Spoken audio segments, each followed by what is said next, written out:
Salut Antoine. Bonjour. Ça va? Ouais, très bien. Ok, première petite question.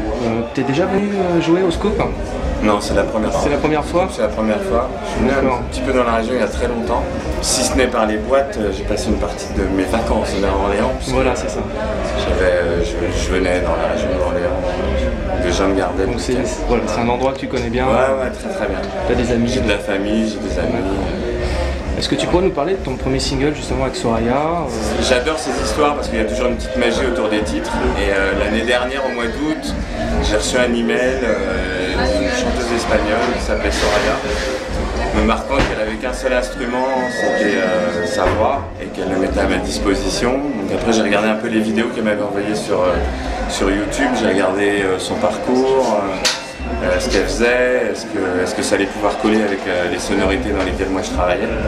Et puis ça l'a fait tout de suite, quoi. Après moi je l'ai rencontré, ce qui est important pour moi d'aimer les gens. Je peux pas travailler avec des gens que j'aime pas ou que je connais pas. J'ai besoin d'avoir de l'affection, d'avoir des sentiments et tout ça. Donc voilà, je l'ai rencontré, on a sympathisé. J'ai envoyé le titre à Dwayne Arden pour qu'il écrive les paroles. Et sur le deuxième jet, je lui ai envoyé la démo et on a enregistré en décembre de l'année dernière. Nous on a fini en janvier avec Sandy, on a fini en janvier. Et voilà, le titre est sorti en mars et depuis c'est un gros carton. Alors moi j'aimerais bien que tu me parles un petit peu de ton label justement, les nouveaux talents qui se découvrent, l'émergence des DJ, il y a beaucoup de DJ. Donc est-ce que tu trouves qu'avec tout cet engouement autour des DJ, on arrive encore à trouver vraiment quelque chose de bien dans les DJ, dans la production? C'est plus dur, on reçoit énormément de maquettes mais elles sont moins abouties qu'avant.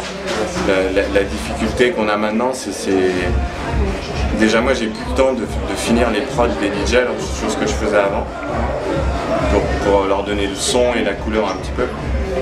Là maintenant c'est vrai qu'on demande du définitif et que les prods soient finis. Et par rapport à ça met quand même une petite barrière. Mais en termes de conseils, en termes d'orientation, pour guider les DJ et tout, j'interviens quand même régulièrement.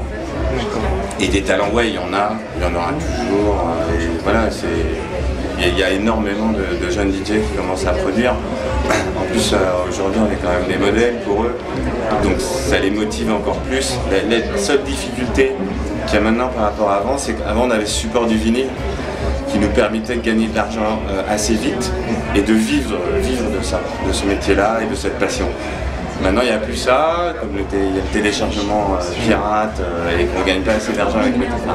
Pour cette industrie-là, l'industrie électro et tout ça, les petits labels, c'est vrai que c'est plus dur pour eux parce qu'ils ont souvent un taf à côté.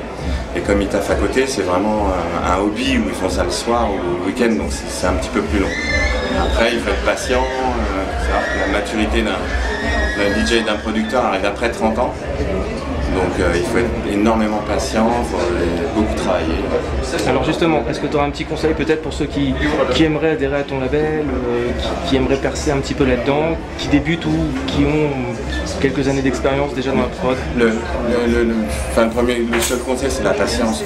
La patience. On a envie quand on a 20 ans d'avoir tout de suite, d'avoir beaucoup d'argent et de travailler dans les plus belles boîtes du monde, mais ça n'arrive pas comme ça, quoi. Il faut savoir que tous les DJ aujourd'hui qui sont au sommet sont passés par des galères, et moi y compris. J'ai fait des sacrifices énormes pour m'acheter du matériel. Maintenant c'est plus facile parce que tout est un peu concentré dans leur vie.